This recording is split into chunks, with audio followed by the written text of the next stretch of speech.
ইপ্তির তার ছেঁড়া কথা কানে তুলল না তিধা। গায়ের কম্বল টেনে শুয়ে পড়ল উল্টো দিকে মুখ ঘুরিয়ে। ওই ওঠ, দ্রুত ওঠ। তিধার হাতের বাহু ধরে ঠেলতে লাগলো ইপ্তি। তিধা চুপ করে শুয়েছিল। ইপ্তি কথা শুনে কম্বল টেনে সরিয়ে উঠে বসলো ওর দিকে মুখ ঘুরিয়ে বিরক্তি সহকারে বলল, কি সমস্যা? এখন কি ঘুমাতেও দিবি না নাকি? ইপ্তি ওর কথা কানে তুলল না। বেডসাইড টেবিল থেকে একটা প্যাকেট উঠিয়ে তিধার হাতে তুলে দিয়ে পড়ল, খাবার আছে এতে, খেয়ে নিবি 5 মিনিটের মধ্যে, তারপর মেডিসিন নিতে হবে। খাবো না। চুপ, একদম জেদ ধরবি না আমার সাথে। থাপ্পড় মেরে গাল লাল করে দেব। আমি বেলকনিতে যাচ্ছি, ফিরে এসে যেন দেখি খাওয়া হয়েছে। না খেয়ে থেকে তুই মরলে তার দায়ভার আমার না। তিধাকে ধমকে কথাগুলো বলে আলমারি থেকে এক প্যাকেট সিগারেট আর ফোনটা হাতে নিয়ে বেলকনিতে চলে গেল ইপ্তি। তিধা ওর যাওয়ার দিকে তাকিয়ে নিশ্চুপ নৈশব্দ অভিমান ও অভিব্যক্তিতে 2 ফোঁটা চোখের জল ফেলল। চিৎকার করে কান্না বেরিয়ে আসতে চাইল, দাঁত চেপে আটকে নিল। হাতে গলিপ, কানে হেডফোন, যেটা ফোনের সাথে উপযুক্ত আপাতত। ফোনের ওপাশ থেকে কেউ অনবরত বলে চলেছে। অপর ব্যক্তির কথায় হু হা সায় দিচ্ছে ইপ্তি। পাশের জনের কথা শেষ হওয়ার পরপরই ইতি বলল, ডোন্ট বি অ্যাফ্রেড মা, আমি সব বিল পে করে দিয়ে এসেছি আমার অ্যাকাউন্ট থেকে। তোমার দুশ্চিন্তা করার কোনো কারণ নেই। বাবাকে যখন আরও কিছুদিন অবজারভেশনে রাখতে চাইছে তবে রাখুক, অসুবিধা নেই, বরং আরও ভালোই হবে। বাবা ফিরে এসে নিজের সব অর্জনকে ফেরত পাবে, খুশি হবে খুব। দেখবে তাতেই বাবার অসুস্থতা পুরোপুরি কেটে যাবে। ফোনের ওপাশ থেকে ইপ্তির কথার পরিপ্রেক্ষিতে কিছু বলতেই ইপ্তি বলল, সেটা সময় হলেই দেখতে পাবে, জাস্ট অল্প কিছুদিনের অপেক্ষা। আমি এখানে ঠিকঠাক আছি, আজ রান্না করার প্রয়োজন পড়েনি। রেস্টুরেন্টে থেকে খাবার খেয়েছি, কাল থেকে রান্না করব। আর যেটা বলেছিলাম, বাবা সুস্থ হয়ে বাড়ি না ফেরা অবধি আমাকে বাড়িতে পাবে না। ততদিন আমি এখানেই থাকব। কাজ আছে কিছু, সেগুলো শেষ করে ফিরব। এখন রাখছি, নিজের আর ইরুর খেয়াল রেখো। আল্লাহ হাফেজ। ইপ্তি ফোন কেটে দিল। হাতে 2 আঙ্গুলের ফাঁকে পড়ে থাকা সিগারেটটা ফেলে দিল বাইরে। আদার আসমানের দিকে তাকালো একবার। অমাবস্যা দিন, আজ চারিদিকে ঘুটঘুটে অন্ধকার। ইপ্তি ঘরে ফিরে এসে দেখলো তিধা ঠাই বসে আছে কম্বল মুড়ি দিয়ে। তড়িঘড়ি পায়ে এগিয়ে গেল ইপ্তি। তিধার সামনে ধপ করে বসে পড়ল। প্রশ্ন করলো, খেয়েছিস? তিধা ছোট করে জবাব দিল। টেবিলের উপর খাবারের খালি প্যাকেটটা রাখা দেখে গ্লাসে পানি ঢেলে তিধার দিকে এগিয়ে দিল ইপ্তি। পানি গ্লাসে রেখে তিধার কপালে হাত রাখল ইপ্তি। আবার জ্বর এসেছে তিধার মারাত্মক প্রকোপে। ড্রয়ার থেকে মেডিসিনের প্যাকেটটা বের করলো ইপ্তি। 2টো ট্যাবলেট আর পানির গ্লাস খুলে তিধার হাতে ধরিয়ে দিয়ে খেয়ে নিতে বলল। নিঃশব্দে বিনা বাক্যে ট্যাবলেট 2টো গিলে নিল তিধা। কারণ বিছানার একপাশে গুটিসুটি মেরে শুয়ে পড়লো শরীরে কম্বল টেনে। তিধা শুয়ে পড়লো। ইপ্তিকে বেশ উদ্বিগ্ন দেখালো। বারবার তিধাকে দেখতে লাগলো ঘুরে ফিরে। অস্বস্তি হচ্ছিল ইপ্তি। পায়চারি করলো বার কয়েক। সিগারেটের প্যাকেট থেকে একটা সিগারেট বের করে জ্বালাতে গিয়েও জ্বালালো না। সিগারেটের প্যাকেটটা ছুঁড়ে মারল মেঝের দিকে। সেটা ছুটে গিয়ে পড়লো দূরে। ইপ্তি ছটফটে পায়ে হেঁটে এসে বিছানায় উঠে বসলো তিধার পাশে। তখন তিধার শ্বাস প্রশ্বাসের শব্দ শোনা যাচ্ছে শুধু। ওর বাহুতে হাত রেখে আলতোভাবে ধাক্কা দিয়ে বলল ত্রিধা, ওই ত্রিধা, শোন। অস্পষ্ট স্বরে জবাব দিল তিধা। ইপ্তি ওকে টেনে তুলল, নিজের সামনে বসালো। তিধার দুই কাঁধে শক্ত করে হাত রাখলো ইপ্তি। দৃঢ়ভাবে জিজ্ঞেস করলো, কষ্ট হচ্ছে তোর? ইনহেলার লাগবে আবার? লাগবে না। তাহলে শ্বাস নিতে কষ্ট হচ্ছে না? না তো। স্বাভাবিকভাবে ইপ্তির প্রশ্নগুলোর জবাব দিল তিধা। ধীরে সুস্থে মাথা ঝাঁকালো ইপ্তি। ওর কাঁধে হাত রেখে স্বাভাবিকভাবে কিছু সময় বসে রইল। ওর কোনো হেলদোল নেই দেখে তিধা এবার আস্তে করে বলল, সর, ঘুমাবো। কোনো কথা বলল না ইপ্তি, বসে রইল একইভাবে। তিধা আবারও বলল, প্লিজ সর, ঘুমাবো। ইপ্তি তবুও সরল না, বরং তিদার দুই হাত শক্ত করে চেপে ধরে রাখলো। হাতে আলতো করে চাপ প্রয়োগ করতে করতে কাঁপছিস কেন? জ্বর সেরে যাবে সকালের মধ্যেই। কাম ডাউন, আমি আছি। ঘুমানোর চেষ্টা কর একটু। তিদা শুয়ে পড়লো না। ইপ্তি আরও কাজ ঘেঁষে এগিয়ে আসলো। ইপ্তি তখনও ঠাই বসে আছে। তিতির আরও এগোলো। ডান হাতটা ইপ্তির খোঁচে খোঁচা দাড়িওয়ালা গালে ছোঁয়ালো। চোখ দুটো ইপ্তির কঠিন চোখে স্থির রাখলো। ধীর স্বরে বলল, তুই জিজ্ঞাসা করছিস আমার কষ্ট হচ্ছে কিনা, অথচ আজ সারাটা দিন তুই আমাকে কষ্টের উপর রাখলি। কষ্ট দিচ্ছিস, আবার কেয়ারও করছিস, বলছিস তুই আছিস। তো কি হিসেবে আছিস? বন্ধু, হাজবেন্ড নাকি শত্রু? হঠাৎ কি এমন হলো ইফতি যে তুই এত বছরের বন্ধুত্বকে গোটা একদিনের মধ্যে মিথ্যে বানোয়াট ঘোষণা করলি? আমি কি দোষ করেছি?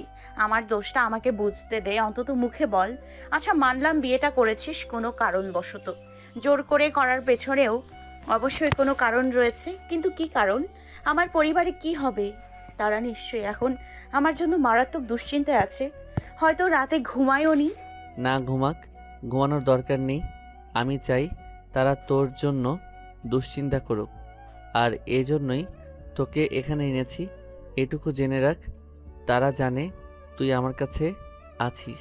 ব্যাস, আর কোনো প্রশ্ন শুনতে চাই না। চুপচাপ ঘুমা। তোর শরীর ভালো না? আমার শরীর ভালো না তাতে তোর কি? আমি মরে গেলেও তোর কিছু যায় আসবে না, লাশটাও বোধহয় দেখতে আসবি না। চিৎকার করে কথাগুলো বলল তিধা। সঙ্গে সঙ্গে কানের উপর মধ্যম মানের ঠাস করে একটা চর পড়ল। তিধা তবুও টলল না। অবিশ্বাস্য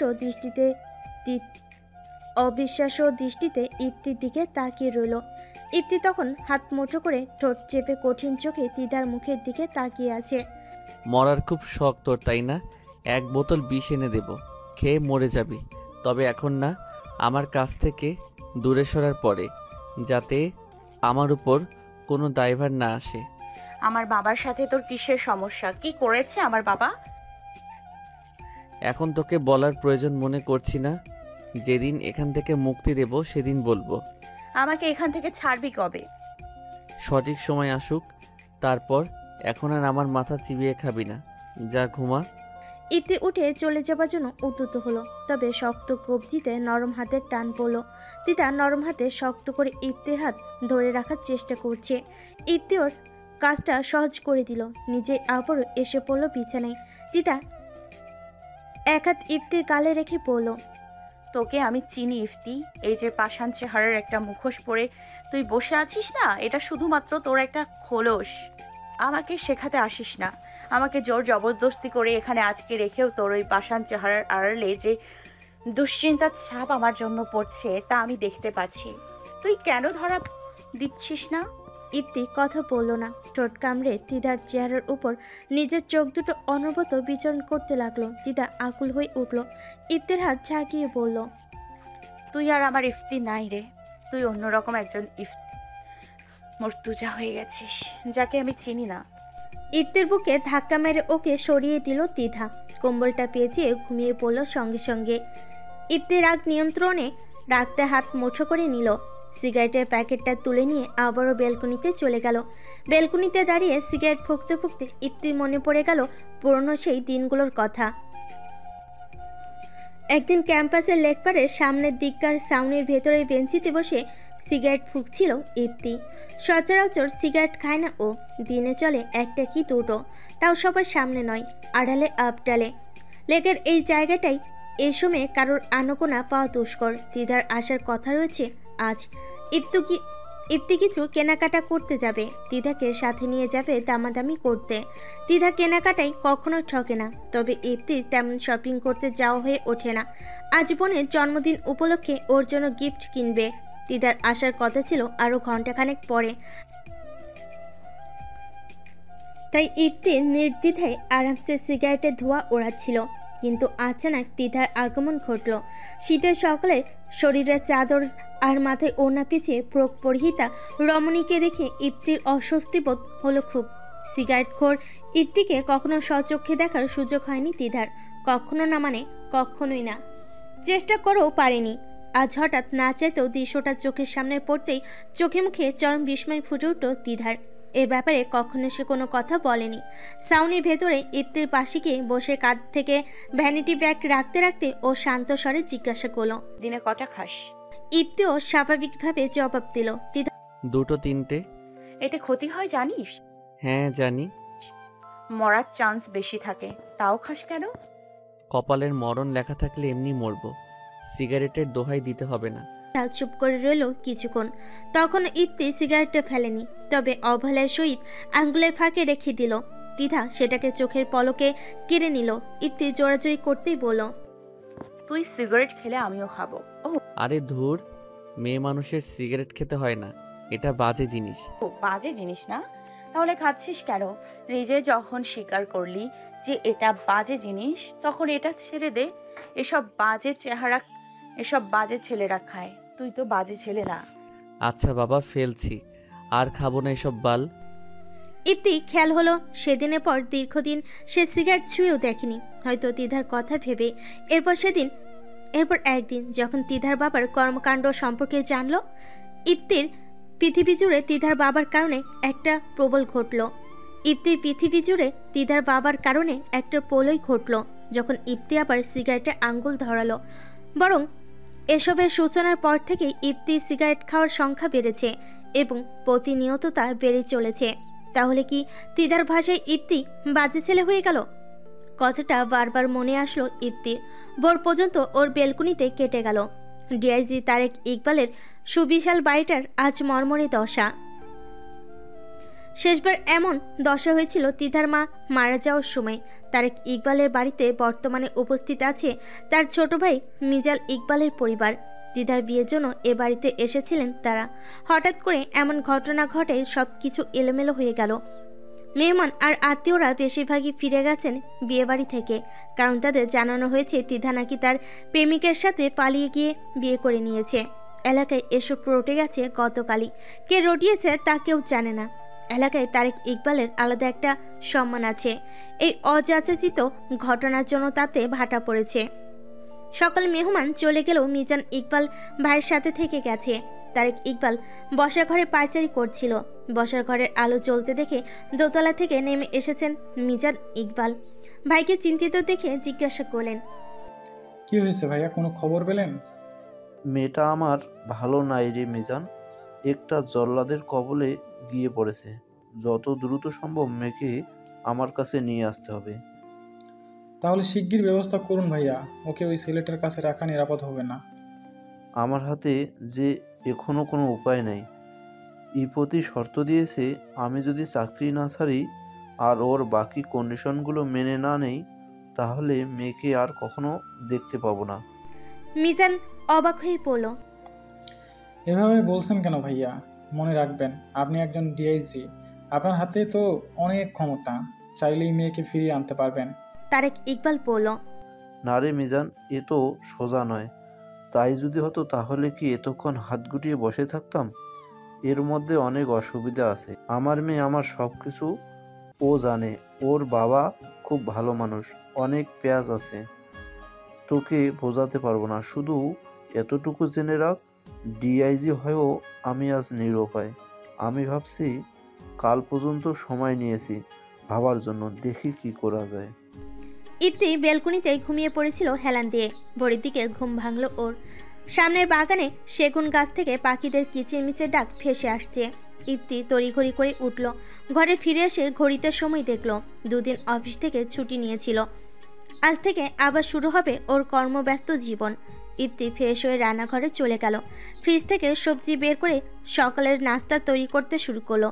তিধা সবে ঘুম থেকে উঠেছে। ওর খেয়াল হলো ইপ্তি হয়তো সারা রাত ধরে বেলকুনিতে আছে। গায়ের কম্বল সরিয়ে উঠে পড়ল তিধা। বেলকুনিতে কি ইপ্তিকে পাওয়া গেল না। ঘর থেকে বেরিয়ে বসার ঘরে গেল ও। রান্নাঘর থেকে টুংটাং শব্দ ভেসে আসছে। বুঝলো ইপ্তি রান্নাঘরেই আছে। তিধা আর ওদিকে এগোলো না, ঘরে ফিরে এলো। ফ্রেশ হয়ে নিল ও। ঘরে এসে লম্বা তোয়ালেটা দিয়ে মুখ মুছতে মুছতে ওর মনে হলো এই এক পোশাকে পরে ও বেশিক্ষণ থাকতে পারবে না। শার্ট ট্রাউজার এসব তিধার উপযুক্ত পোশাক আশাক নয়। এসবে ও কখনোই অভ্যস্ত নয়। ঢিলে ঢালা কুর্তি অথবা কামিজের সবসময় স্বস্তি বোধ করে তিধা। তাছাড়াও কাল রাত থেকে ওড়না ছাড়া ঘুরতে হচ্ছে ওকে। ব্যাপারটা ভীষণই লজ্জার আর বিদঘুটে ওর কাছে। ইপ্তি নিশ্চয়ই অস্বস্তি হচ্ছে এতে। তিতা লম্বা তোয়ালাটাকেই ওনার মতো করে গায়ে জড়িয়ে নিল। শার্টটা হাঁটু অবধি আছে, সেটাকে আরও টেনে টেনে নিল। রাতের বেলা ততটা অস্বস্তি না লাগলেও এখন তিতার মনে হচ্ছে এই বেশে ইপ্তির সামনে দাঁড়াতে বেশ ভালোই লজ্জায় পড়তে হবে ওকে। ঘর থেকে বেরিয়ে রান্নাঘরের দিকে ধীর পায়ে এগোলো ও। ইপ্তি কাঁচা পেঁপে আর কাঁচা সবজি নাস্তা তৈরি করেছে। ওভেনে খাবার গরম হচ্ছে। এদিকে দক্ষ হাতে রুটি বানিয়ে ফেলেছে ও। ইলেকট্রিক চুলায় তাও বসিয়েছে ও। আর গ্যাসের স্টোভে কফির জন্য পানি গরম করতে বসিয়েছে। দ্বিধা ধীর পায়ে এগিয়ে ওর পেছনে গিয়ে দাঁড়ালো। ইপ্তির পরনে একটি নেভি ব্লু টি শার্ট আর একটা হাঁটু সমান হাফ প্যান্ট। অনেকক্ষণ যাবৎ রান্নাঘরে থাকার কারণে পিঠ ঘেমে নেই, টি শার্ট পিঠের সাথে লেপটে আছে। দিদা উকিঝুঁকি মেরে ইপ্তির কাজকর্ম পরখ করে দেখছিল। রুটি একটা এঁকে বেঁকে যেতেই উচ্চারণ করলো বিরক্তি সহকারে। ইপ্তি টের পেয়েছে দ্বিধার উপস্থিতি, তবুও পেছন ফিরে দেখছে না ওকে। এতে দ্বিধা আরও বেশি ছটফট করছে। এবার সামনে গিয়ে দাঁড়ালো, চঞ্চল স্বরে বলল, এক মগ কফি। ইপ্তি রুটি বেলতে বেলতে জবাব দিল। নিজে বানিয়ে নে। দিদা অগচে মুখ ভেঙচি কেটে বলল, তুই বানিয়ে দে, আমার হাতে ব্যথা। কাল হাত মুচড়ে ধরেছিলি, তারপর থেকে নড়াতে পারছি না ঠিক মতো। ইপ্তি কিছু বলল না, মাথা উঠিয়ে দেখলো না তিধাকে। চুপচাপ নিজের কাজ করে যেতে লাগলো। এতক্ষণ স্বাভাবিকই ছিল, এখন মুখে বিরাজ করছে একরাশ গাম্ভীর্যতা। ওর এমন আচরণ দেখে তিধার ছটফটানি আরও বেড়ে গেল। ইপ্তিকে কাজে বাধা দিয়ে ওর দুই হাতের মাঝখানে দাঁড়িয়ে পড়ল। ইপ্তির রুটি বেলায় ব্যস্ত হাত দুটো থমকে গেল সঙ্গে সঙ্গেই। তবুও তিধার দিকে তাকালো না। তিধার অনুচিত অভিমান হলো, না চাইতেও মনের মাঝে এক পাক্ষিক অনুরক্তি জমা হলো ওর। ইপ্তির বুকে আলতো করে একটা ঘুষি মেরে পড়ল। তাকা আমার দিকে। ইপ্তির এবার মাথা উঠিয়ে দৃষ্টি ফেলল তিধার দিকে। শুধু তাকালোই না, পা থেকে মাথা অব্দি অতি সূক্ষ্মভাবে পরখ করলো। তিধার কাঙ্ক্ষিত চোখের কাছে এসে থমকে গেল ইপ্তির শান্ত দৃষ্টি। এই দৃষ্টির ভাষা তিধা বোঝে না, জানা নেই ওর, না আগে কখনো সম্মুখীন হয়েছে এই দৃষ্টির। তিধার কাল থেকেই মনে হচ্ছে যে সে এক সম্পূর্ণ অচেনা ইপ্তিকে দেখছে, যার কোনো অনুভূতি নেই, কোনো মায়াদয় নেই। তিধাকে যেন আগে কোনো কালে চিনত না এই ইপ্তি। তিধাকে বলিষ্ঠ দুই বাহুর মাঝে আবদ্ধ করে ওর চোখে চোখ রেখে ইপ্তি শুধালো। কি চাই? তিধার মন প্রাণ উজা করে বলতে ইচ্ছে তোকে চাই হলো, কিন্তু মনের ইচ্ছেকে দমিয়ে রেখে তিধা দৃঢ় সুস্থে জবাব দিল। জামা চাই, খাবার চাই, ওড়না চাই, আর একজোড়া স্লিপার চাই। ইপ্তি ভুরু কুচকে তিধার দিকে তাকিয়ে রইল। তিধা আবারও বলল, তোদের এই বাড়িতে স্লিপার নেই বাড়তি? দেখেছিস আমি খালি পায়ে হাঁটছি, ঠান্ডা লেগে যাবে তো। ইপ্তি কিছুক্ষণ তিধার মুখের দিকে একইভাবে তাকিয়ে থেকে বলল, আল্লাহ তোর বাপের কাছে গিয়ে করবি, আমার কাছে সব চলবে না। তিধা মনে মনে ছোটখাটো একটা অসভ্য গালি দিয়ে বিড়বিড় করে বলল, আগে তো যা আবদার করতাম সব পূরণ করে দিতিস। এখন নাটক বন্ধু হিসেবেই ভালো ছিলি, স্বামী হিসেবে একটা আজরাইল। ছে। ইপ্তি মুখে কথাটা বলল, কিছুক্ষণ পর নিচের পায়ে স্লিপার জোড়া খুলে তিধার দিকে ঠেলে দিয়ে বলল, নে আমারটা পর, আর জামা কাপড় যা দরকার লিস্ট করে দে একটা কাগজে। তিধা ইপ্তি স্লিপার জোড়াও পরে ওর পাশে দাঁড়িয়ে খুঁটিয়ে খুঁটিয়ে কাজ করে দেখতে লাগলো। হাতে লেগে থাকা আটা তিধার পরনে তোয়ালেতে মুছল আচানাক। তিধার হৃৎস্পন্দন থমকে গেল কিছুক্ষণের জন্য। ওর মনে হলো আগে কখনো এমন অদ্ভুত শিহরণ জাগিনি মনে, কিন্তু আজ হঠাৎ কেন? চেয়েছিল তো দূরে যেতে, নিয়তি কেন কাছাকাছি এনে ফেলো স্রোতের বিপরীতে? তিধা বিড়বিড় করে বলল, হুমায়ুন আহমেদ বলেছিলেন, একটা ছেলে এবং একটা মেয়ে কখনোই শুধুমাত্র বন্ধু হতে পারে না। আসলেই কথাটা খুব একটা ভুল নয়। ছেলে আর মেয়ে কখনোই বন্ধু হতে পারে না, কখনোই না। সকালে নাস্তা করে অফিসের জন্য বেশ তাড়াহুড়ো করে তৈরি হতে শুরু করলো ইপ্তি। খালি কফির মগ ডাইনিং টেবিলে রেখে ঘর এসে তিধা দেখলো ইপ্তি ড্রেসিং টেবিলের আয়নার সামনে দাঁড়িয়ে আছে। ফুল হাতা সাদা শার্ট, এর উপরে হাতাবিহীন একটি কোটি ফর্মাল পোশাকে এই ইপ্তি মর্তুজাকে বরাবরই দারুণ লাগে তিধার কাছে। এই পরিপাটি ইপ্তি মর্তুজাকে সবসময় মুগ্ধ হয়ে দেখে তিধা। ওর মনে পড়ল এই তো কিছুদিন আগে এক বৃহস্পতিবার ইফতির কাছে তিথা আবদার করলো ওকে ঘুরতে নিয়ে যেতে হবে। ইফতি জানালো ওর অফিস আছে, 5টার আগে সময় হবে না। তবে তিথা নাছোড়বান্দা, জেদ ধরে বসে রইল। বরাবরই ওর জেদের কাছে হার মানে ইফতি, এবারও তাই হলো। শেষমেশ তিথাকে জানালো বিকাল 4টায় বের হওয়ার কথা। অফিস থেকে ঘন্টাখানেক আগে ছুটি নিয়ে তিথাকে নিয়ে লং ড্রাইভে বেরোলো ইফতি। তিথা একটা লাল রঙের শাড়ি পরেছে, কেন পরেছে তা শুধুমাত্র ওই জানে। লাল রঙের শাড়িতে সাদামাটা সাজসজ্জা দারুণ মানিয়ে গেছে ওর সাথে। ইফতি মজা করেই বলল, কি রে, তুই কি প্রেমিকের সাথে ডেটিংয়ে আসলি নাকি? তিথা কোনো কথা বলল না, চুপচাপ করে রইল ও। অন্যান্য দিনের মতো ঝগড়া করলো না ইফতির সাথে, অথচ ব্যাপারটাকে স্বাভাবিকভাবেই নিয়েছে ইফতি। তিতার জন্য ফুলের দোকান থেকে সতেজ কিছু গোলাপ আর বেলি ফুলের মালা আনে ও। তিতার একটা গাজরা হাতে পরে নিল, আরেকটা গাজরা চেষ্টা করেও খোপায় পড়তে পারছিল না। ইফতি এগিয়ে এসে খোপায় পরিয়ে দেয় ফুলের গাজরা, রসিকতা সুরে বলল। বাহ, আজ ভণ্ডটাকে দারুণ লাগছে। তিতা মুচকি হাসলো, কোনো কথা বলো না। বিমুগ্ধ হয়ে স্নিগ্ধ পোষকে দেখতে লাগলো। ড্রেসিং টেবিলের আয়নার সামনে দাঁড়িয়ে টাই পাচ্ছিল ইফতি। তিতা দরজার কাছ ঘেঁষে দাঁড়িয়ে তাকিয়ে থেকে বলল, ওই যে হ্যান্ডসাম একটা শিয়াল আর আমি এখানে একটা জঙ্গলি বিড়াল। ইফতির কাছে এগিয়ে গেল তিথা। ইফতি ততক্ষণে টাই বেঁধে ব্লেজারের কোটির বোতাম আটকে নিয়েছে। তিতা নিঃশব্দে ওর পাশ ঘেঁষে দাঁড়ালো। কড়া পারফিউমের ঘ্রাণ, চোখ বন্ধ করে নাক টেনে ঘ্রাণটার ভেতরে টেনে নিল ও। ইফতির শার্টের ফোল্ড করা হাতা ধরে টানতে লাগলো বারবার। ইফতি ঘুরে ওর দিকে তাকিয়ে বলল, কি সমস্যা? অফিস যাচ্ছিস? হুম। কথাটা বলে আয়নার দিকে ফিরে টাই ঠিক করতে লাগলো ইফতি। দ্বিধা বলল, আমি বাড়িতে একা থাকবো? হুম। আমি একা থাকতে পারবো না, আমাকে একা রেখে যাস না প্লিজ। তোকে কি এখন আমার অফিসে নিয়ে যাব সাথে করে? দিদা কিছুক্ষণ চুপ করে থেকে বলল, ফোনটা তো জিম্মি করে রেখেছিস, ওটা অন্তত দিয়ে যা, সময় কাটবে আমার। ইফতি দিদার দিকে তাকিয়ে রইল সন্ধিয়ান চোখে। দিদা তাড়াহুড়ো করে বলল, সত্যি বলছি, বাবার সাথে সাথে কন্ট্যাক্ট করার চেষ্টা করব না। ফোনে কিছু নাটক আর মুভি আছে, ওগুলো দেখবো। ইফতি ওর কপালে আঙ্গুল দ্বারা একটা টোকা মেরে বলে, চাইলেও পারবি না, আর কন্ট্যাক্ট করেও লাভ নেই। তোর বাপ এখান থেকে তোকে ছাড়িয়ে নিয়ে যেতে পারবে না যতক্ষণ না। কথাটুকু অর্ধেক বলেই থেমে যায় ইফতি। বের হওয়ার আগে তিধাকে ওর ফোনটা হাতে দিয়ে গেল। তিধা সদর দরজা পর্যন্ত ইফতিকে এগিয়ে দিয়ে দরজার সাথে হেলান দিয়ে বাইরে উকি মেরে বলল, জলদি ফিরবেন মর্তুজা সাহেব, একা বাড়িতে থাকতে আমার ভয় হয়। ইফতি পেছন ফিরে তাকালো না, সদর দরজা লক করে চলে গেল। ফার্ম হাউসের সামনের চত্বর থেকে নিজের গাড়িটা নিয়ে বেরিয়ে গেল অফিসের উদ্দেশ্যে। তিধা ঘরে ফেরার পর খেয়াল করলো ঘরটা অগোছালো। প্রথমে ঘরটা গুছিয়ে ফেলল তিধা। এই বাড়িতে ড্রয়িং রুম ও রান্নাঘর বাদে 3টা ঘর আছে। তিধা এসে থেকে দেখছে বাকি 2টো ঘরের একটা তালাবদ্ধ। এখন যে ঘরটাতে আছে ওটা ইফতির ঘর। ইফতির সব জিনিসপত্র দিয়ে গাদানো এই ঘরটাতে। এর আগেও বেশ কয়েকবার এই ঘরটাতে আসা হয়েছে ওর। রান্নাঘরে গিয়ে আনাজপাতি ঘেটে দেখলো তিধা। ফ্রিজে সব কিছু রাখা আছে। সকালের সব প্লেট কাপ পিস ইফতি ধুয়ে মুছে উঠিয়ে রেখে গেছে।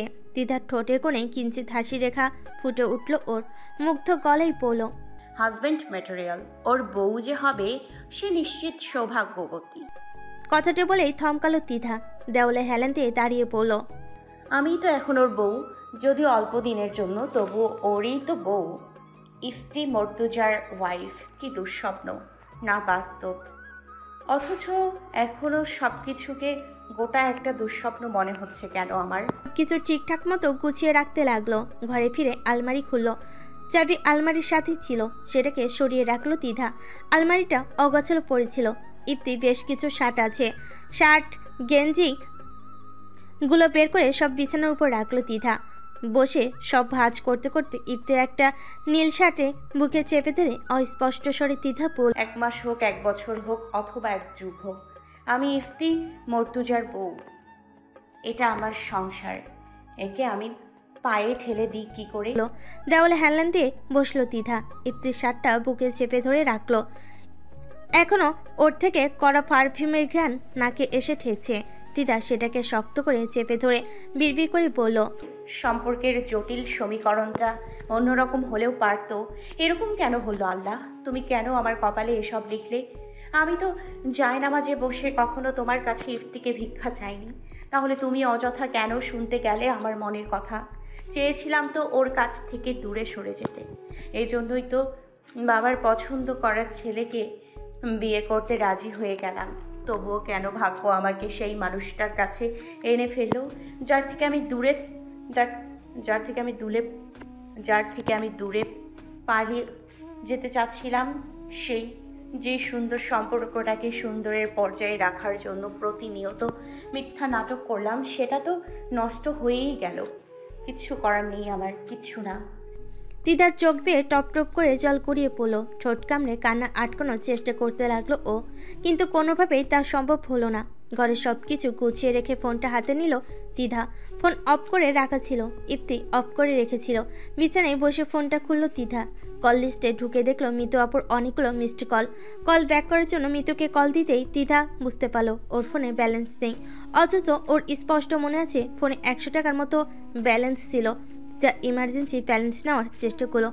অদ্ভুত ব্যাপার, ফোনে আগে থেকেই ইমার্জেন্সি ব্যালেন্স নিয়ে রাখা, অথচ তিধা কখনো ইমার্জেন্সি ব্যালেন্স নেয় না। তিধার আর বুঝতে বাকি রইল না এসব কাজ কার। রাগে দুঃখে কেঁদে ফেলল তিধা। দুপুরের পরে খাবার রান্না করে রেখে ঘুমিয়ে পড়েছিল তিধা। ওর পরনে নতুন পোশাক, একটা গোলাপি রঙের কামিজ। 12টার দিকে এসে কিছু পোশাক আশাক কয়েকটা ব্যাগে দিয়ে গেছে ইপ্তি। তিধাকে নতুন জামা কাপড় দিয়েই তাড়াহুড়ো করে চলে গেছে ও। তিধা তখন রান্না করছিল, ইপ্তিকে খাবার খেয়ে যেতে বলেছিল, কিন্তু ইপ্তি সাপ মানা করে চলে গেছে। এখন প্রায় রাত 8:30। তিধা ঘুমিয়েছে অনেকক্ষণ। ইপ্তি আসার কথা ছিল বিকেল 5টার মধ্যে, কিন্তু এখনও আসেনি ইপ্তি। ঘুম থেকে ওঠার পর থেকে তিধা চিন্তা করছিল। একবার ভাবলো ইপ্তি হয়তো ওদের আরেকটা বাড়িতে গেছে। তারপর চিন্তা কাটলো না তিধার। বাইরে বৃষ্টি নেমেছে দারুণ, গুরুম গুরুম মেঘের আওয়াজ। বৃষ্টির টিপটপ শব্দে জানালার কাছে গিয়ে দাঁড়ালো তিধা। বৃষ্টি পর্যবেক্ষণ করতে করতে অস্পষ্ট স্বরে উচ্চারণ করলো, এমনই এক বৃষ্টিস্নাত প্রেম রাঙানো সন্ধ্যায় তোর প্রেমে পড়েছিলাম। আমি বসেছিলাম তোর অপেক্ষায়। তুই ভেজা শরীরে সাদা শার্ট গায়ে লেপ্টে এসেছিলি। দুটো লাল গোলাপ হাতে। গোলাপ দুটো তুই আমাকে বন্ধু হিসেবে দিয়েছিলি, অথচ আমি প্রেমিকা হিসেবে গ্রহণ করেছিলাম। সদর দরজা খোলার শব্দ পেয়ে সোজা হয়ে দাঁড়ালো তিধা। ঘরে লাইট অফ ছিল, অন করলো। কাঁধে কোটি ঝুলিয়ে ঘমার্ত শরীর নিয়ে প্রবেশ করা মাত্রই তিধা চমকে উঠল ওকে দেখে। ইপ্তির ডান হাতের কবজি মুঠো করে রাখা, সেখান থেকে রক্ত চুইয়ে চুইয়ে পড়ছে। ইপ্তির হাবভাব ভালো ঠেকলো না তিধার। ঢোক গিলে সামনে এগোলো। ইপ্তি ততক্ষণে ওর কাছে এসে দাঁড়িয়েছে। তীক্ষ্ণ গাম্ভীর্যপূর্ণ দৃষ্টিতে তিধার মুখ পরখ করতে লাগলো। তিধা আরও কাছে এগিয়ে এসে ইপ্তির ডান হাতটা নিজের হাতের মুঠোয় নিয়ে চোখের সামনে তুলে বিচলিত কণ্ঠে বলল, এমা, এতটা কেটেছে কিভাবে? এদিকে আয়, ব্যান্ডেজ করে দিচ্ছি। ইপ্তির হাত ধরে টান দিল তিধা, কিন্তু ইপ্তি একটু নড়ল না। শক্ত স্তম্ভের মতো দাঁড়িয়ে রইল সেখানটায়। ব্লেজারটা ফেলে রাখলো পাশের চেয়ারে। শার্টের কলারে বোতাম 3টে উন্মুক্ত করলো। বুকের লোমশ পশম উন্মুক্ত হলো। উজ্জ্বল শ্যামলা তামাটে শরীরের দিকে তাকিয়ে লজ্জায় গুটিয়ে যাওয়া উপক্রম। তিধা ওর চোখে চোখ রাখলো। ইপ্তির চোখ যেন আগুনের ফুলকি। তিধা সামান্য ঘাবড়ালো। তিধা আবারও নিজের হাতটা ইপ্তির ডান হাতের দিকে এগোতেই ইপ্তি ওর হাতে ঝটকা মেরে টেনে এগিয়ে নিল। টাল সামলাতে না পেরে ইপ্তির বুকের ওপর আশ্রে পড়ল তিধা। ওর কোমর জাপটে ধরে কানের লতিতে ঠোঁট ছুঁয়ে ফিসফিসিয়ে বলল ইপ্তি, শোন। বল। উঠল কোনো মতে। জবাবটুকু দিল তিধা। বিস্ময়ের চূড়ান্ত সীমায় পৌঁছেছে ও। এখনো পর্যন্ত ও অনুধাবন করতে পারেনি ওর সাথে কি হতে চলেছে। ইপ্তি আরও ঘনিষ্ঠ হলো তিধার সাথে। ওকে চেপে ধরে রাখলো নিজের বুকে। ওর কানের পাশে খোলা চুলগুলো গুজে দিয়ে চোখে চোখ রেখে বলল, আমি যদি তোর সাথে উল্টাপাল্টা কিছু করি তোর সহ্য হবে? হুম। তাহলে উল্টাপাল্টা কিছু অবশ্যই করবো সুইটহার্ট। তিধার হাতের কবজি শক্ত করে চেপে ধরল ইপ্তি। তিধা কুকড়ে উঠল ব্যথায়। প্রশ্ন করলো, দোষটা কি আমার? বলবি তো? দাঁতে দাঁত পিষে ইপ্তি বলল, তোর দোষ একটা ইবলিস শয়তানের ঘরে জন্ম নেওয়া। তিধাকে আর কিছু বলার সুযোগ দিল না ইপ্তি। ওকে টেনে বিছানায় উপর ফেলো। নিজের শরীরের সাথে লেপ্টে থাকা শার্ট খুলে ফেলো। সাদা শার্টটাকে পেঁচিয়ে তিধার হাত দুটো একসাথে করে বেঁধে দিল ইপ্তি। একটা গামছা এনে পা জোড়াও বেঁধে দিল। ডয়ের থেকে সিগারেটের প্যাকেট বের করে একটা সিগারেটের মাথায় আগুন জ্বালালো। তারপর তিধার পাশে বসে ওকে পরখ করে কিছুক্ষণ সিগারেটের ধোঁয়া উড়ালো। উঠে গিয়ে ফোন এনে ভিডিও করলো তিদার এমন অবস্থায়। তিদা শুধু বিস্মিত হতচকিত দৃষ্টি ফেলে ইফতির নিষ্ঠুর কর্মকাণ্ড দেখে গেল। অস্পষ্ট স্বরে বিড়বিড় করে বলল, আগুন পানির সংযোগে হয়তো একটা মিশ্রণ গোলক তৈরি হতে পারত। হয় আগুন নিভে যেত, না হয় পানি উধাও হতো। সম্ভবত সংযোজন ধারণাটা মিথ্যা ছিল। তিদার হাত পায়ের বাঁধন খুব শক্ত, মোচড়ামুচি করেও ছাড়তে পারল না ও। শেষমেশ ইফতি ওর হাতের পায়ের বাঁধন খুলে দিয়ে ঘর থেকে বেরিয়ে মিনির সাথে চলে গেল। ও যা মাত্র শরীর টেনে নড়াচড়া করার চেষ্টা করে ফুপিয়ে কেঁদে ফেলল তিধা। ভাঙ্গা স্বরে বলল, ও খারাপের সর্বোচ্চ সীমা পার করে ফেলছে। আই হেট হিম। তারেক ইকবাল অফিসে বসে রয়েছেন, বাড়ির উদ্দেশ্যে বের হবেন কিছুক্ষণ পরে। তারপর হঠাৎই তার হোয়াটসঅ্যাপে একটা ভিডিও আসলো। নাম্বারটা ইফতির। তারেক ইকবাল আগ্রহ সহকারে ভিডিও চালু করে দেখলেন হাত পা বাঁধা তিধার বিছানায় পড়ে আছে ও মোচড়ামুচড়ি করছে। সিগারেটের ধোঁয়া উঠছে চারপাশে। স্পষ্ট বোঝা যাচ্ছে মারাত্মক কষ্ট হচ্ছে তিধার। মেয়ের এমন অবস্থা দেখে তারেক ইকবাল হতচকিত হলেন। রাগে হাত কাঁপতে লাগলো তার। সঙ্গে সঙ্গে তার নাম্বারে ইফতির কল এলো। কল রিসিভ করতেই ওপাশ থেকে ইফতির কণ্ঠস্বর শোনা। সাহস তো বেশ দেখিয়েছেন আপনি আমার বাবার উপর হামলার চেষ্টা করে। এখন দুই চোখ মেলে নিজের মেয়ের কষ্টও দেখে নিন। একটা কথা বলে রাখছি তারেক ইকবাল, আপনি 2 পা এগোলে আমি 10 পা এগিয়ে থাকবো। বাড়াবাড়ি করবেন, আমি আহামরি কিছু করব না। স্টেপ মনে রাখবেন, আপনার মেয়েটা কিন্তু আমার কাছে আছে। যা খুশি করতে পারি ওর সাথে। আই রিপিট, যা খুশি। গেল। তারেক ইকবাল ক্রোধে কাঁপতে লাগলেন, দাঁতে দাঁত পিষে বলেন, তুমি আমার লোকদের মেরেছো, আমার মেয়েকে কষ্ট দিচ্ছ। আজ তো একটা শয়তান তুমি। ফোনের ওপাশ থেকে ইফতির অট্টহাসি শোনা গেল। হাসতে হাসতে ও বলল, হ্যাঁ, হাসালেন তারেক ইকবাল। শয়তানের মুখে ফেরেস্তার সংলাপ মানায় না। মনে রাখবেন, এক শয়তানের মোকাবেলা স্টেপ আর এক শয়তানই করতে পারে। আমার ক্ষমতা জানো না তুমি? তুড়ি মারলেই মেয়েকে তোমার কাছ থেকে নিয়ে আসতে পারবো। ওহ কামন, আসুন না। লোকেশন জানা আছে তো আপনার, কিন্তু আপনি নিজেও জানেন আপনার সেই ক্ষমতা নেই। আপনি আসবেন, মেয়েকে নেবেন আর সঙ্গে সঙ্গে ব্লাস্ট। তোমাকে আমি দেখে নেব, জাস্ট ওয়েট অ্যান্ড সি। আমিও দেখতে চাই আপনি আমাকে কিভাবে দেখেন, মেয়ে জামাই হিসেবে নাকি শয়তান। সরি, একটু রসিকতা করলাম শ্বশুর মশাই। আফটার অল আমি তো আপনার মেয়ের জামাই, তাই না? তারেক ইকবাল চুপ করে রইলেন। ইফতি আবারও বলল, বাই দ্য ওয়ে, আমি কিন্তু এখনো সর্বোচ্চ খারাপ কাজটা করিনি, সময় হলে করব। তারেক ইকবাল ভুরু কুঁচকে প্রশ্ন করলেন, মানে? বিয়ে তো করে নিলাম, কিন্তু আপনার মেয়ের সাথে এখনো বাসর করা হয়নি। কি করা যায় বলুন তো? চুপ কর বেয়াদব। ইফতির গলা স্বর গম্ভীর করে বললেন, আপনার হাতে সময় আর 2 দিন। 2 দিনের মধ্যে ফাইনাল ডিসিশন জানাবেন। না হয় আপনার মেয়ের সাথে কি করব তা আমি নিজেও জানি না। If you know that. Ifti phone কেটে দিল। বৃষ্টি কমেছিল কিছুক্ষণ আগে, এখন আবার পড়ছে ঝপঝপিয়ে। ইফতির বৃষ্টি পছন্দ নয়। আগে তাও তিধার জন্য বৃষ্টি নামক কালো প্রেক্ষাপট সহ্য করে নিত, এখন মোটেও সহ্য করতে পারে না। হাতের দিকে তাকালো, মারাত্মক জখম হয়েছে। হাসপাতালে ওর মা আর বোন খুব জোরাজোরি করছিল হাতে ব্যান্ডেজ লাগিয়ে নেওয়ার জন্য, কিন্তু তখন ইফতির ক্রোধের মাত্রা এতটাই বেশি ছিল যে মা বোনের কথা শোনেনি ও। হাসপাতাল থেকে বেরিয়ে চলে এসেছে। ইফতির মনে পড়ল আজকের ঘটনা। বিকেলে অফিস শেষ করে সোজা হাসপাতালে বাবাকে দেখতে গিয়েছিল ইফতি। ওর মা বোনও ছিল আজ। ইফতি এই যে কটা দিন টানা ফার্ম হাউসে আছে, এই বিষয়ে ওর মা আর বোন একটা প্রশ্ন করেনি, বরং ইফতি কারোর করার সুযোগও দেয়নি। ওর মাকে বলে রেখেছে ওর কাজকর্ম সম্পর্কে যেন কেউ কোনো প্রশ্ন না তোলে আপাতত, সময় হলে নিজেই বলবে। আজ হাসপাতালে বাবার সাথে অনেকক্ষণ সময় কাটিয়েছে ইফতি।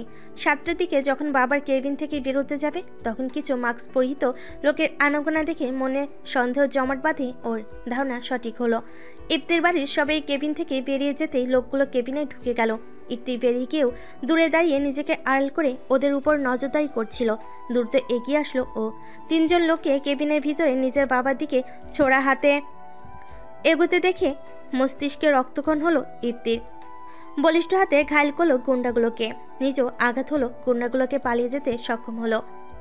নিজেও আহত হলো, গুন্ডাগুলো পালিয়ে যেতে সক্ষম হলো, বরং ইফতি ওদের পালিয়ে যেতে দিল এবং কাছ থেকে ষড়যন্ত্রের ব্যাপারে জেনে তারেক ইকবাল ইফতির বাবা রমজান মতুর্জার উপর হামলা করিয়ে ইফতিকে ব্ল্যাকমেল করে নিজের মেয়েকে ফিরিয়ে নেওয়ার পরিকল্পনা করেছিলেন। কিছুক্ষণ আগে ঘটে যাওয়া ঘটনা মানুষপটে উঠতে ক্রোধটা যেন আবারও মাথাচাড়া দিয়ে উঠল ইফতির।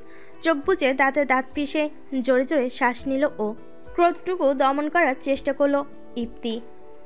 তৎক্ষণাৎ আবারও মুষলধারে বৃষ্টি নামলো। দ্রুত রুমের ভিতর চলে আসলো ইফতি। রুমে ডিম লাইটের টিমটিমে আলো আর আবছা আধারের মাঝে ইফতির খেয়াল হলো দিদা গুটিসুটি মেরে শুয়ে আছে বিছানার উপর। ওনাটা একপাশে পড়ে আছে ফ্লোরে। চুলগুলো কিছু মুখের উপর এসে পড়ছে, ফুপিয়ে কাঁদছে ও হাতে পায়ে এখনো বাঁধন রয়েছে, খোলা হয়নি। ক্ষণিকের জন্য ইফতির বুকের বাপাশে চিনচিনে ব্যথা অনুভব হলো। বুকে হাত চেপে সামলানোর চেষ্টা করলো ও হিসিয়ে বলল, বন্ধু ছিল এক সময়, এখন তো নেই, বন্ধন ছেটে ফেলেছি। তবুও এমন লাগছে কেন? ওর কষ্ট দেখে বুকের বাঁ পাশে ব্যথা কেন হয় বারবার? ইফতি না চাইতেও সম্মোহিত নাই এগুলো। বিছানায়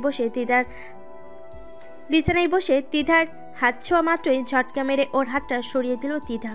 ইফতি আবারও ওর হাত ধরার চেষ্টা করলো, কিন্তু তিধা মোচড়ামুচড়ি করতে লাগলো। শেষমেশ বিরক্ত হয়ে গায়ের জোর খাটিয়ে ওর হাত চেপে ধরলো ইফতি। হাতের বাঁধন খুলে দিল। পায়ের বাঁধন খোলার সময়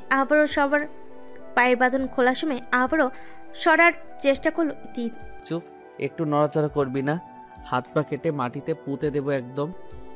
পায়ের বাঁধন খোলার সময় আবারও সরার চেষ্টা করলো তিধা। ইফতি বেশ জোরে সোরে ধমক দিল। তিধা হালকা কেঁপে উঠল, তবুও দমল না। আবারও নড়াচড়া শুরু করতে একেবারে নিজের সাথে পেঁচিয়ে নিল ইফতি। কোলের উপর বসিয়ে দিয়ে পায়ের বাঁধন খুললো, সেখানটাতে হাত বুলিয়ে দিতে লাগলো। তিধার চুলগুলো ইফতির মুখের উপর গিয়ে পড়ছে। আঙ্গুল দিয়ে চুলগুলোকে ধীরে সুস্থে সরিয়ে দিল ইফতি। ওর হাতে পায়ে মাসাজ করে দিতে লাগলো। এত শক্ত করে বাঁধার ফলে হাত আর পায়ের রগ নীল কালশিটে দাগ পড়ে গেছে অল্প সময়ের মধ্যেই। তিধা গলায় জ্বর বাড়িয়ে বলল, মেরে ফেলা বাকি রয়ে গেছে, ওটুকুও কমপ্লিট করে ফেল, না হলে তো তোর শান্তি হচ্ছে না। তিধার খোঁচা মারার কথায় সামান্য হেলদোল হলো না ইফতির। তিধার ডান পা টেনে উরুর ওপর রেখে আলতো করে হাত বোলাতে বোলাতে বলল, না রে জান, এখনো বাসর করা বাকি, তারপর মরার টপিক। তিধা বিস্ফোরিত চোখে তাকালো ইফতির দিকে। ওর কথাবার্তার মাঝে চরম টিচিং। তিধা দাঁতে দাঁত চেপে বলল, তোর কথাবার্তা দিনকে দিন এমন হয়ে যাচ্ছে কেন? জান সুইটহার্ট, এসব আমাকে বলিসনি কখনো। দিনে কয় বেলা করে লাল পানি খাচ্ছিস ইদানিং, বেয়াদ্দব, আর একটা চরম লুচ্চা হয়ে যাচ্ছিস। ইফতির কাজ ঘেঁষল। তিধার এলোমেলো চুলে মুঠিতে পেছন থেকে বলিষ্ঠ হাত আলতো করে চেপে ধরল। ওনার শরীরে না থাকায় কাঁধ গলা উন্মুক্ত তিধার। ওর উন্মুখ গলার কাজটায় মুখ নামিয়ে নিয়ে আসলো ইফতি। কোমর পেঁচিয়ে ধরল আহত হাতে শক্ত করে। তিধা একবার নড়ার চেষ্টা করলো। ইফতি পুরো শক্তির সাথে কুলিয়ে উঠতে পারল না। এই দুদিনে ইফতির এমন আচরণে মোটামুটি অভ্যস্ত হয়ে গেছে ও, সুতরাং আর বৃথা চেষ্টা না করে খাঁচা বন্দির মতো নিস্তেজ হয়ে মিশে রইল ইফতির শরীরের সাথে। ইফতি ওর গলার কাছে ঠোঁট মিশিয়ে মাদকতার সুরে বলতে লাগলো, এখন তুই আমার বউ, যা খুশি সেই নামে ডাকবো তোকে, জান সুইটহার্ট হটি। সে শব্দটুকু কানে যেতেই অস্বস্তিতে কাদা হয়ে গেছে তিধা। ইফতির বুকে ধাক্কা মেরে সরিয়ে দেওয়ার চেষ্টা করলো ওকে। ইফতি আরও মিশিয়ে নিল ওকে নিজের সাথে। ফিসফিসে ওর কানে কানে বলল, বউয়ের সাথে লুচ্চামি করাও জায়েজ, আর এক রুমে তুই আমি দুজন বিপরীত লিঙ্গের মানুষ আছি, দুজন আকর্ষণ তো জাগবেই, সে তোর দিক থেকে হোক কিংবা আমার দিক থেকে, প্লিজ। ইফতির ইঙ্গিত কথাবার্তাকে সুবিধার মনে হলো না তিধার। কাঁদো কাঁদো গলায় বলল, আগে তো তুই এমন ছিলি না। কই, কতবার তো আমরা দুজন একসাথে একা ছিলাম, সুযোগ পেয়েছিস বহুবার। কোনোদিন তো আমার অনুমতি ছাড়া একটা টাচও করিসনি আমাকে, এখন এরকম কেন করছিস? ইফতির চেহারার রং বদলে গেল। গলাস্বরে নেমে এলো চরম গাম্ভীর্যতা। তার স্বরে শিহরিত কণ্ঠে জবাব দিল, তোর বাপকে বলছি আপনার মেয়ের সাথে বাসরটা এবার করেই ছাড়বো। কথা ফেলে দেই কিভাবে বলতো? ইফটিজিং করছিস আমাকে? ইফতি চোখে চোখ রেখে খ্যাপা স্বরে প্রশ্ন করলো তিধা। ইফতিও পাল্টা উপহাসের হাসি হেসে জবাব দিল, বিয়ে করা বউয়ের সাথে আবার ইফটিজিং কিসের রে? এই যে বাজে ইঙ্গিতে কথা বলছিস, এভাবে তো পাড়ার মোড়ে দাঁড়িয়ে থাকা বখাটেরা বলে। তাহলে তোর জন্য আমি বখাটে? তিধার হাত চেপে ধরে প্রশ্ন করলো ইফতি। ওর হাত ঝটকা মেরে সরিয়ে দিয়ে তিধা চেতে উঠে পড়ল, সর, তোর এই ধরনের কথাবার্তা আমার মোটেও পছন্দ হচ্ছে না। ও ইপ্তি বিদ্রুপাত্মক হাসি হাসতে হাসতে বিছানা থেকে উঠে ঘরের বাইরে চলে গেল।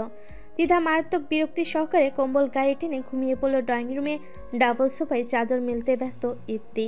রাতটা এখানেই কাটিয়ে দেবে। সামনে সেন্টার টেবিলে এক প্যাকেট গোল্ড লিফ আর লাইটার। বালিশ রাখতে রাখতে সিগারেটের প্যাকেটের দিকে তাকিয়ে বিড়বিড় করে